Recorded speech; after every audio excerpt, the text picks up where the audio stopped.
Howdy y'all, welcome back, and we are going to work on studying our tarot some more today. So we're currently in the Major Arcana, and we are on card number 2, which is the High Priestess. I'm going to be showing y'all cards from all of these decks later, but for now, let's get started. So this is the High Priestess.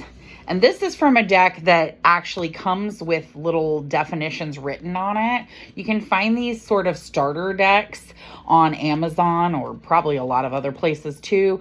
But I love them, honestly. It has like the water, the moon association, the beginning of projects and creative endeavors. It shows like a little bit of different stuff. There's an upright meaning here. If you flip it reverse, there's a reverse meaning at the bottom.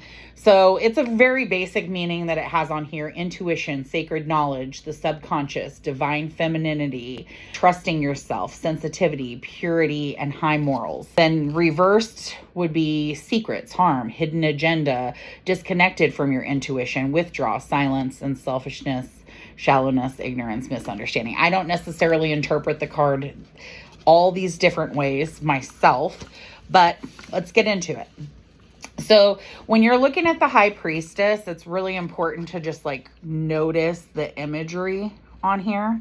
So first of all, there's the black and white here, right? These two things on either side separating, almost like bookends, okay? They're pillars. And I think that this is to represent the fact that there is a knowledge of lightness and darkness, sort of shadow and light energy, because this is like the most spiritual, divine, feminine energy. It's like when you think of a priest or a priestess, you think of someone who is in touch with their intuition, in touch with their inner voice, in touch with their calling, with the divine, with Mother Earth, with whatever it is, the sacred, the source, okay? So we've got someone who is very in touch with source and who also can see both the shadow and the light of things and how they balance each other out, because we know that the darkness is not bad and the light is not pure good. It is both of these things that make up everything, okay, around us. It's also important to note that in Greek mythology, when Persephone traveled to the underworld, she ate 6 pomegranate seeds. Pomegranates are important in Greek tradition and culture also, because they'll smear a pomegranate on their front doorstep for luck. So that's just a little bit of extra about the pomegranate here. And that's where I wanted to pull out, when you're interpreting cards, I think it's important to remember that we are working with the actual meaning of the card, but we're also working with our own intuition and what feels right to us, because we are the messenger, right?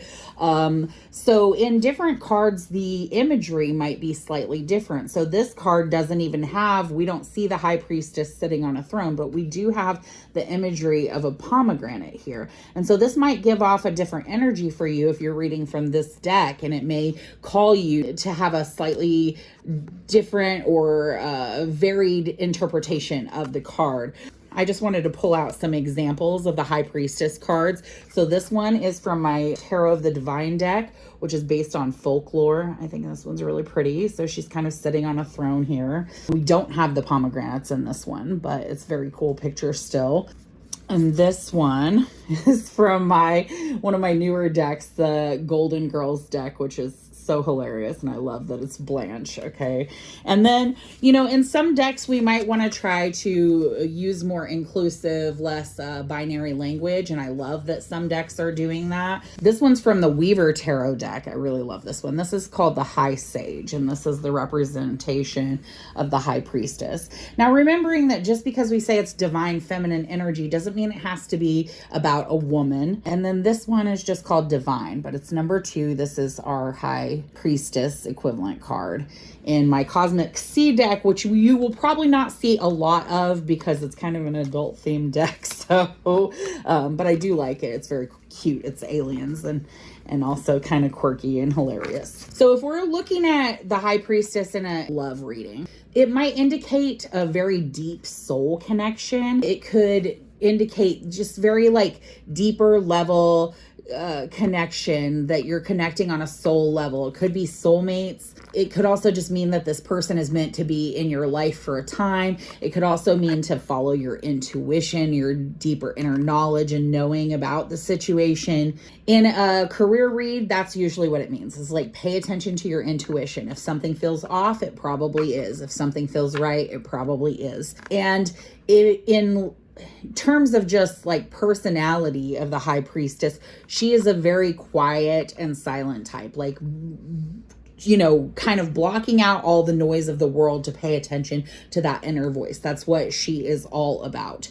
And if you get this card upside down reverse, like I like to say a lot, when you get a card in reverse, it doesn't necessarily mean the polar opposite, but what it means, in my opinion, is that whatever this card represents is in some way hindered or out of balance. So it's like the upside down version.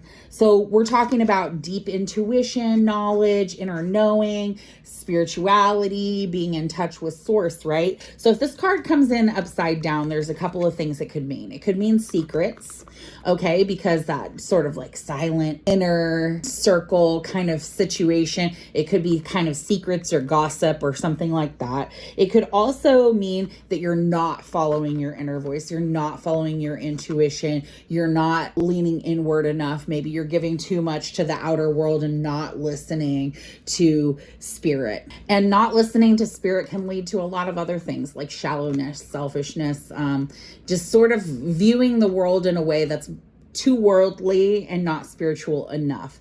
So there are a lot of things that the reverse cards can mean. It can also mean that maybe you are retreating too much within to yourself, that perhaps you have almost hermited yourself away and you're not really expanding your view. Because the thing about the High Priestess is, even though she does want solitude to sort of hear that inner voice, like, she also is wise enough to recognize that we need people, right? We need that the world outside of us does exist and we can't make it go away. Like, that's just part of life. So like, if you're retreating too much, this card could also come in reversed.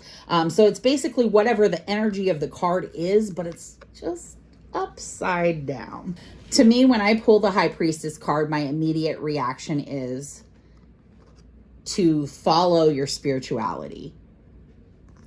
This is a very spiritual card. Whether it's right side up or upside down, this always indicates that the answers that you're seeking can be found deep within, that you need to start looking inward and reflecting on your sort of sense of spirituality, your sort of inner knowingness.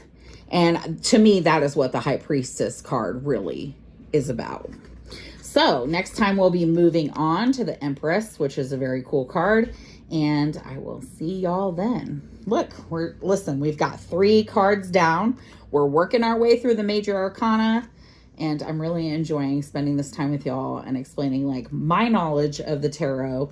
And I have had to do some brushing up because, as y'all know, I'm not quite off book yet. So it's been good for me as well. Yeah. So thanks for joining me, y'all. See you next time.